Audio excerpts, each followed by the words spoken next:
Bismillahirrahmanirrahim. Assalamualaikum warahmatullahi wabarakatuh. Alhamdulillah. Wassalatu wassalamu ala sayyidina Rasulillah wa ala alihi wa sahbihi wa man wala. Wala hawla wala quwwata illa billahil aliyyil azim. Ikhwati rahimakumullah. Alhamdulillah pada siang hari ini kita sama bisa hadir di majelis Yayasan Darul Mustafa.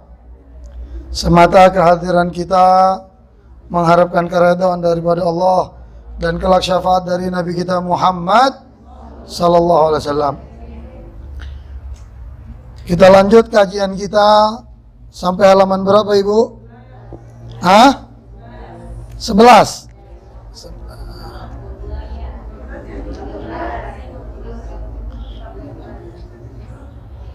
Kayaknya 13 deh. Benar ya? Wah. Sampai ala innalakum. Saya ingin sampaikan, Bu, hari ini ada yang puasa tarwiyah ya. Ada tarwiyah, ada besok Arafah. Biasanya, Bu, yang namanya dari zaman dulu nih, dari zaman dulu, kalau kita puasa Arafah, berarti orang di Mekah lagi pada wukuf, betul apa enggak? Nah sekarang kita bingung. Kalau kita puasa Arafahnya hari Sabtu, sedangkan wukufnya hari Jumat. Nah ini kita bingung juga nih. Tapi dalam suasana seperti ini tidak usah menjadi perdebatan untuk kita. Yang sekarang puasa tarwiyah bagus, berarti besok dia tinggal puasa Arafah. Nah yang besok mau puasa tarwiyah, kalau saran Habib, nggak usah tarwiyah, Arafah aja, betul apa enggak? Jadi jangan sampai kita puasa itu fi ayyamis syak. Tahu nggak ayyamis syak? Hari-hari yang meragukan. Nah kalau kita puasa di hari yang meragukan, Ibu, itu hukumnya haram, nggak boleh. Nah besok Beb saya puasa tarwiyah apa Arafah ya Beb ya? Saya ragu nih, kalau saya tarwiyah di Mekah sudah Arafah. Nah Ibu nggak boleh ragu-ragu. Mendingan kita besok puasa Arafah aja, hari rayanya. Yang mau ngikutin pemerintah di hari Minggu silahkan, nggak ada masalah. Yang mau mengikuti sebagian ulama yang telah melihat hilal juga hari Sabtu silahkan. Toh Sayyidil Walid almarhum Al-Habib Abdurrahman As-Segaf dan Habib Ali bin Abdurrahman As-Segaf, beliau sering kok bertentangan, nggak bareng. Tapi bukan untuk mengajak orang untuk ikut sama dia, enggak. Biasanya untuk murid-muridnya aja. Betul? Nah jadi kalau Ibu besok mau puasa, saran Habib jangan puasa tarwiyah, tapi puasanya Arafah. Sekalian Bu, digodok. Kan Habib udah ajarin. Jadi Ibu besok puasanya ya itu puasa godok Ramadan yang Ibu pernah tinggal, bayar utang. Jadi niatnya bahasa Indonesia aja begini, Allah, saya besok ini puasa godok utang Ramadan saya, sekaligus saya puasa sunnah Arafah. Nah itu dapat dua-duanya Bu, godoknya dapat sah, puasa sunnahnya juga sah, dapat pahala. Itu tambahan. Nah, jadi jangan kita jadi ragu ya, nggak boleh. Da' ma yuribuk ila ma la yuribuk. Tinggalin yang buat kita ragu-ragu. Kita ikutin yang yakin untuk kita. Kemudian lanjutan pelajaran kita. Ala innalakum ala nisaikum haqqan wali nisaikum alaikum haqqan fahaqqukum alaihinna alla yuti'na firasyakum man takrahun wala ya'dhanna fi buyutikum liman takrahuna ala wa haqquhunna alaikum an tuhsinu ilaihinna fi kiswatihinna wa ta'amihinna. Ini penting nih. Ya. Ingatlah. Ya. Untuk kita semua, kalian semua, sesungguhnya kamu mempunyai hak atas istri-istrimu. Artinya seorang suami punya hak menuntut kepada istri.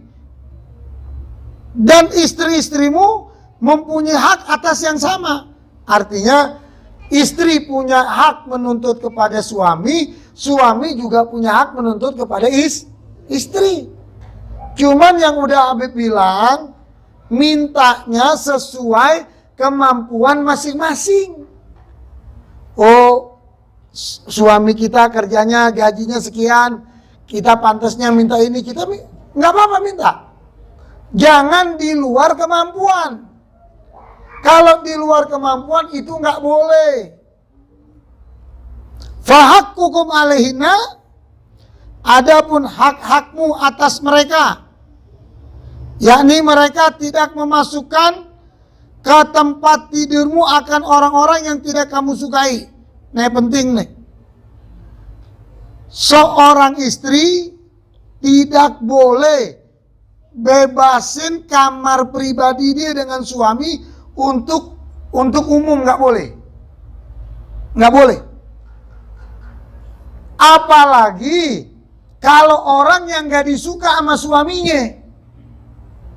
Apalagi kalau orang yang nggak disuka sama istrinya diajak masuk ke kamar. Jangan. Beb, di kamar nggak ngapa-ngapain kok, Beb. Cuman ngobrol doang.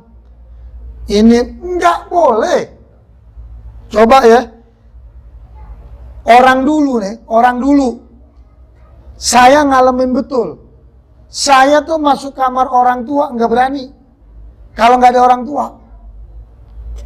Nggak berani kita masuk. Nggak berani. Dan kalau ada orang mau masuk, apa itu ipar kita, apa saudara kita, nggak berani dia masuk. Kalau mau masuk, pasti dilarang. Jangan masuk. Itu kamar abah, kamar umi, jangan masuk. Ntar dibilangin. Tuh, anak aja takut mau masuk kamar orang tua. Bukan takut karena dilarang. Memang bagusnya seperti itu. Ini orang lain. Udahan bini pegal sama nih orang. Diajak sama suaminya tuh laki masuk dalam kamar ngobrol. Atau ini suami pegal sama nih perempuan. Diajak sama istri tuh perempuan masuk dalam kamar. Nggak boleh. Ya, itu penting. Ya. Dan mereka tidak mengizinkan memasuki rumahmu untuk orang yang tidak kamu sukai. Jadi kalau hak istri khususnya nggak boleh masukin orang yang nggak disukai sama suami. Misalnya ini suami cemburuan orangnya. Cemburuan. Jangan suka masukin laki yang nanti jadinya ribut. Betul apa enggak? Jangan. Begitu juga ini istri cemburuan. Di sini banyak yang cemburuan. Enggak ada kayaknya di sini. Enggak ada di majelis, masa ada yang cemburu. Nah, ini istri cemburuan. Jangan suka masuk terima ke rumah orang perempuan. Itu hak, itu kewajiban. Jadi saling punya hak. Istri punya hak, suami punya hak. Itu, jaga itu begitu. wala ya'dhanna fi buyutikunna liman takrahuna, dan mereka tidak mengizinkan memasuki rumahmu untuk orang yang tidak kamu sukai. Ingatlah, dan hak mereka atasmu adalah bahwa kamu memberikan yang terbaik kepadanya dalam hal sandang dan pangannya. Jadi bukan hanya suami, bukan kewajiban memberikan sandang dan pangan, bukan hanya memberikan hak zahir dan batin, tapi juga seorang istri wajib menjaga yang buat perasaan suami jadi sakit. Begitu juga suami berhak menjaga sesuatu yang perasaan istri jadi sakit. Kadang begini ya, nah saya mau kasih contoh. Kita kadang Bu, suka jaga perasaan orang. Betul apa enggak? Kita jaga perasaan orang. Tapi perasaan bini kita nggak jaga. Perasaan suami kita nggak jaga. Perasaan orang tua nggak kita jaga. Ente semua daripada jaga perasaan manusia di dunia semua, nggak ada gunanya kalau ibu semua nggak jaga perasaan orang tua. Nggak ada guna. Kita punya ibu, khususnya orang laki ya. Orang laki punya ibu, duduk sama ibunya gitu kan. Mau ngasih apa-apa untuk bininya, jangan depan ibunya. Jangan depan ibu kandung. Kalau depan mertua mah terserah. Depan ibu kandung jangan. Misalnya duduk sama emaknya, istrinya dikasih duit 5 juta depan emaknya. Nih kasih 5 juta. Nih abang ada oleh-oleh nih, ada berhasil. Ini abang kasih nih, kalungnya 20 gram. Pernah gak dikasih kalung 20 gram Bu? Hah? Ya, kayaknya yang di depan pernah ngalamin semua nih ya. Amin. Ya. Boro-boro bawaan juga nggak segitu katanya. Artinya Bu, orang suami itu jangan suka ngasih istri depan ibu kandung, yang mana dia nggak pernah memberikan ibu kandung seperti yang diberikan istrinya. Jangan. Aduh, kadang orang tua, mohon maaf ya, orang tua kalau ngeliat, ya Allah, lu goyang gedein, lu goyang gedein, lu goyang nikahin. Kenapa lo lebih perhatian sama bini lo, sama orang tua kagak? Hati-hati Bu, jangan. Udah gitu nih, kalau mau ngasih rezeki seorang suami khususnya, ibu sebagai istri dorong suami. Misalnya mau ngasih sesuatu untuk orang tuanya, ibu bilang, bang, abang aja ngasih ibu abang langsung. Kenapa? Itu lebih baik dalam agama. Gak usah saya. Nah begitu mau ngasih mertua nih orang laki, mau ngasih mertua, ibu istrinya, nah itu suruh istrinya yang kasih. Itu yang bagus begitu. Ya. Rawahu Tirmidzi wa Ibnu Majah. Itu yang tadi saya sampaikan dalam kitab ini, hadis bukan sembarangan, yang diriwayatkan oleh Tirmidzi dan Ibnu Majah. Wa qala sallallahu alaihi wasallam, hakul mar'ati ala zauj. Nabi mengatakan hak seorang wanita atas suaminya.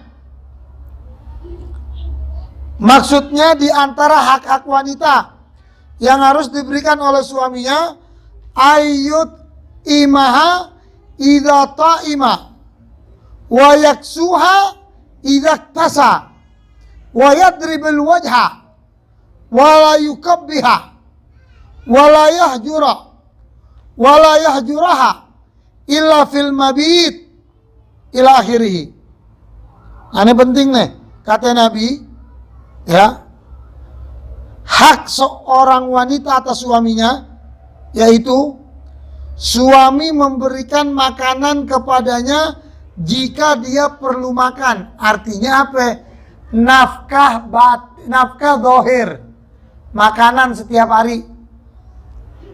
Lah udah pasti istri perlu makan. Emang patung? Emang istrinya boneka? Ini udah akhir zaman, Bu. Mohon maaf ya, akhir zaman. Di Jepang tuh orang laki banyak nikah ngawinin ini boneka perempuan. Jadi dibuat resepsi di hotel. Resepsi. Ini ceweknya boneka.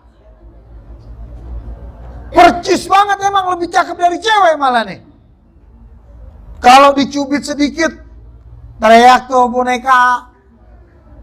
Ya, tapi kalau diceburin kali Ciliwung nggak tahu dia bisa minta tolong apa enggak tuh boneka.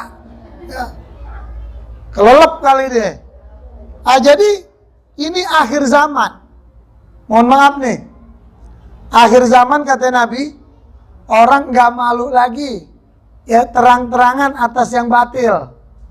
Di Jakarta, di Indonesia, di Jawa Timur, di Gresik apa di mana? Berapa minggu yang lalu rame. Orang laki ngawinin domba. Ada gak? Nah, viral itu di medsos.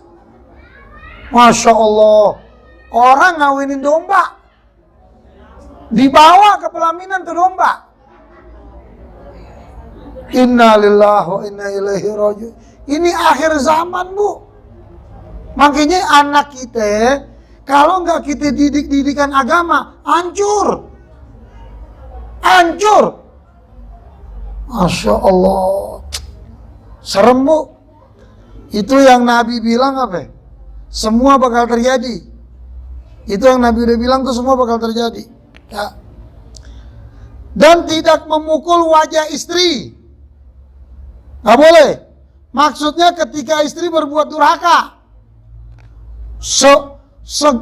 Semarah-marahnya suami, hindari pukul muka istri. Jangan dipukul. Nggak boleh. Kalau mau pukul, ya kasih pendidikan yang lain. Jangan. Ini mohon maaf, kadang ada suami istri berantem, istrinya udah kayak musuh ditonjokin mukanya. Sampai bengep. Ada gak yang begitu? Banyak. Bilangin sama Bu RT kalau ada tuh. Bu RT, catat kalau ada Bu RT. Oh, Bu RT-nya gak ada? Tahu aja dikira suruh nyatet dia kagak ada. Wala yukabbih, dan jangan menjelekannya. Maksud menjelekannya yaitu istri tidak mendengar ucapan yang tidak disukainya. Jadi jangan suka jelek-jelekin bini nggak boleh dijelekin. Istri cerita sama orang. Ini istriku begini. Istri juga nggak boleh jelekin suami. Ini suami saya mah begini, nggak boleh. Jangan. Saya, Bu, pengalaman nih, banyak murid-murid saya suka datang sama saya. Beb, ini bagaimana Beb, istri saya begini. Ente nggak usah cerita tentang kejelekan istri ente, jangan. Walaupun sama Beb sebagai guru. Apa yang buat ente jadi begini? Oh, saya Beb curiga sama dia. Begini. Ikutin kecurigaan ente, selidikin. Ini kejadian, Bu, bukan kejadian. Akhirnya ini murid saya, dia pura-pura kerja keluar kota, dinas 2 hari gitu, pura-pura. Begitu dia keluar, ya, izin pamitan untuk keluar kota, dia kagak keluar, Bu, dia ngumpet di mana gitu, di jalan dia ngumpet. Nggak lama dia keluar, istrinya keluar juga sama orang laki. Kecurigaannya benar ternyata. Saya ikutin, Beb. Pakai mobil diikutin. Begitu diikutin ternyata kemana? Ke hotel. Ini istri sama tuh laki ke hotel. Dia diemin aja. Dilihatin begitu udah berjalan sejam 2 jam. Dia masuk ke hotel ditanya. Oh, begitu ditanya kamar ini. Diketok kamarnya. Kaget begitu dilihat suaminya. Itu laki-laki yang setan itu ketakutan. Ini istri ketakutan. Ya. Akhirnya apa? Saya enggak marah sama kamu. Ente pakai baju, istrinya disuruh pakai baju apa semua, diajak pulang ke rumah orang tuanya langsung. Dibawa, dibilang, "Bu, saya minta anak ibu baik-baik. Baik-baik saya minta anak ibu. Sekarang saya dapetin anak ibu ini, betul kecurigaan saya. Dia itu nggak benar, karena banyak yang berubah dari dirinya. Ini saya bawa anak ibu lagi berzina di hotel sama laki-laki. Ini saya pulangin ya anak ibu, saya talak 3 langsung anak ibu depan ibu." Udah. Makanya kalau kita punya anak dari kecil kita didik agama, pasti ada yang buat ngerem dia. Apa yang buat dia ngerem? Sholat 5 waktu, rasa takut sama Allah. Itu penting. Jadi jangan kita ini kepengen berlebih dari suami kita, tapi kita tidak mau memberikan yang terbaik untuk suami kita. Itu nggak boleh. Jadi nggak boleh menjelek-jelekan, nggak boleh. Hati-hati. Orang yang mandiin mayat, Bu, mayat. Yang mandiin mayat, begitu dimandiin mayat, ini mayat ada cacatnya. Ada bau di tubuhnya, ada apa. Itu yang mandiin hukumnya haram. Diceritain sama orang. Jangan lagi, mohon maaf ya. Mohon maaf nih, Bu. Jangan lagi ada yang aib. Dia cerita, itu mayat ada tompelnya di badan. Haram. Nggak boleh. Nggak boleh. Jangan. Cerita mandiin mayat. Waduh, saya nggak kuat. Kenapa? Itu mayat bau banget. Itu nggak boleh. Dosa. Orang mati aja nggak boleh disebutin. Apalagi orang hidup. Kita telan. Ada yang kurang dari suami kita telan, kita sabar. Yang suami begitu juga, ada kurang dari istri, kita telan, sabar. Harus begitu dong. Begitu. Kemudian, dan janganlah menghindar. Ya. Di dalam satu riwayat, ya, jangan menghindarnya. Ya, janganlah menghindar kecuali di tempat tinggal. Yakni menghindar di tempat pembaringan ketika dia durhaka. Maksudnya begini, Bu. Jangan menghindar kalau di muka umum nih, semarah apapun suami istri, di depan orang tua, di depan mertua, di umum. Nggak boleh tuh menghindar. Menghindar dari suami menghindar dari istri nggak boleh. Kalaupun mau menghindar, itu di rumah. Misalnya biasa tidur satu kamar, nggak satu kamar di kamar yang satu lagi. Itu masih boleh, tapi tidak di tempat umum. Ini kalau di tempat umum kan ntar kelihatan jadinya.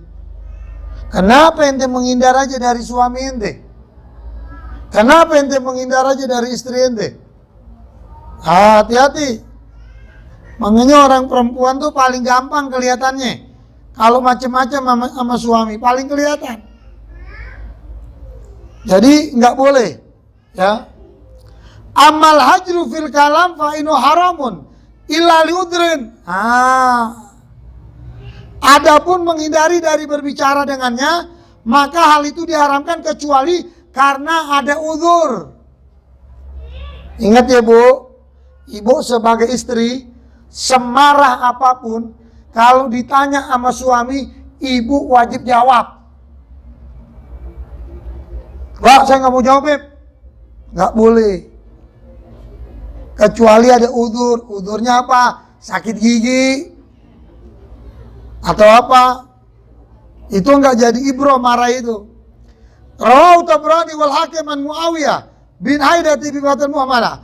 Wa qala sallallahu alaihi wasallam ayyuma rajulin tazawwaja imra'atan ala magala min al-mari aw kathura laysa fi nafsi ayyudi ilaha haqqaha khada'aha famata wa lam yadilah haqqaha laki Allah yaumil qiyamah wa zanin.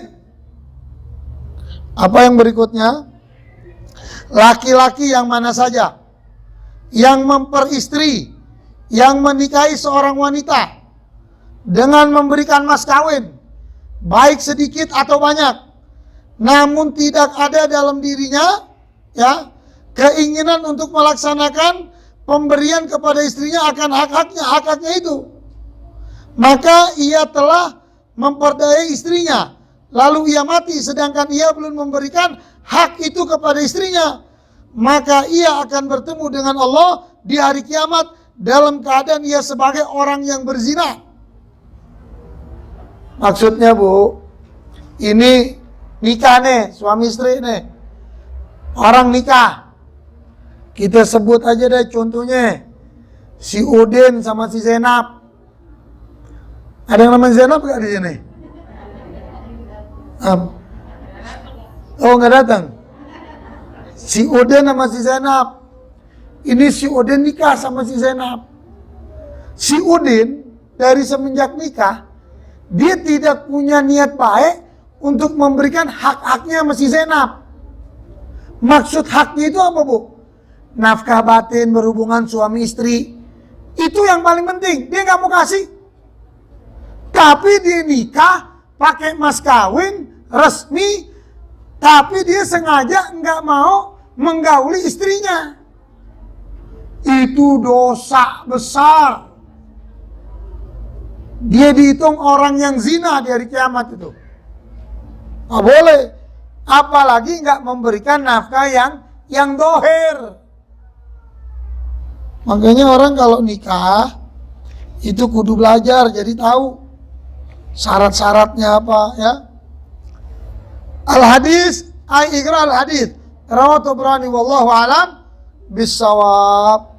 Ya berikutnya halaman 15, qala sallallahu alaihi wasallam inna min akmalil mu'minina imanan ahsanul khuluqa. Kesempurnaan orang-orang beriman akhlaknya yang paling baik.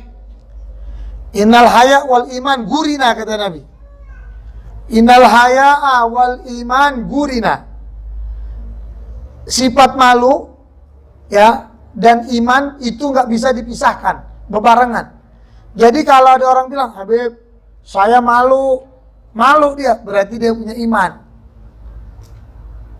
Tapi kalau dia nggak punya malu, dia nggak punya iman. Ada orang, Habib, saya beriman, tapi nggak punya malu, dia nggak beriman. Jadi patokannya itu orang beriman atau tidak beriman, akhlaknya dia seperti apa. Jadi kesimpulannya pelajaran kita, tidak boleh kita ego ya dengan suami kita, begitu juga suami dengan istri hanya untuk kepentingan pribadinya saja, nggak boleh. Nggak boleh itu ego. Jadi saya udah jelasin Bu, apa saja yang disuruh oleh suami selama tidak bertentangan dengan ajaran syariat, ibu kerjain. Maaf ya, maaf. Habib udah jelasin apa belum? Itu Bu Yahya juga jelasin tuh. Bu Yahya Cirebon, kebetulan teman saya di pesantren dia itu. Jadi itu Bu, ibu disuruh suami ibu apa saja ya, ibu kerjain. Selama itu tidak ada unsur haram. Misalnya suruh beli minuman keras, suruh main judi, masang togel, SDSB, atau apapun. Kalau haram nggak boleh ibu kerjakan. Lato atali masiatil holik, nggak boleh taat dengan perintah siapapun sekaligus suami kalau itu maksiat.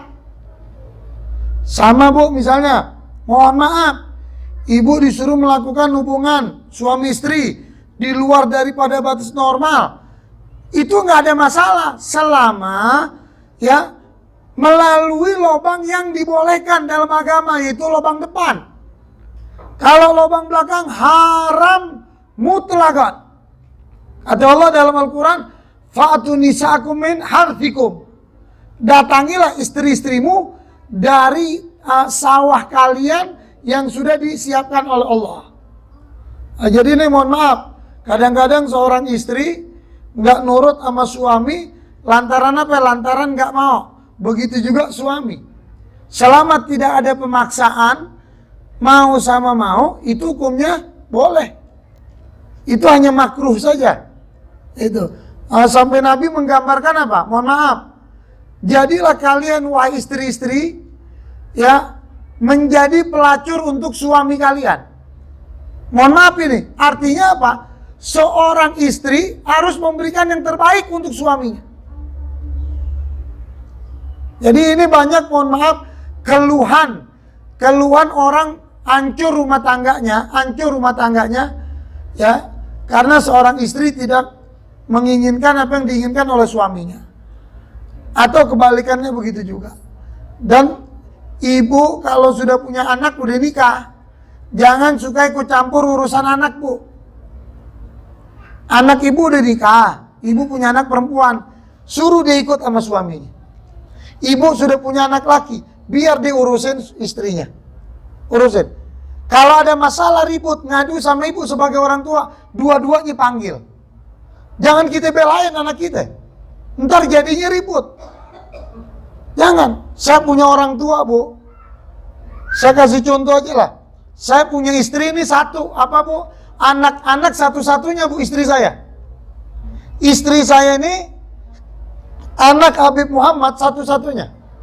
Tapi begitu menikah sama saya bilang apa? Saya mau bawa istri saya ngontrak, nggak mau tinggal sama mertua. Berat, Bu, tadinya, Bu. Tapi saya nggak mau, ini prinsip saya. Mau makan pakai garam, pakai tempe, udah urusan kita deh. Akhirnya ngontrak saya. Walaupun rumahnya gede, saya ngontrak. Nah ini ibu sebagai orang tua, anjurin anak kalau udah nikah. Jangan anak diempok-empok aja udah nikah, jangan.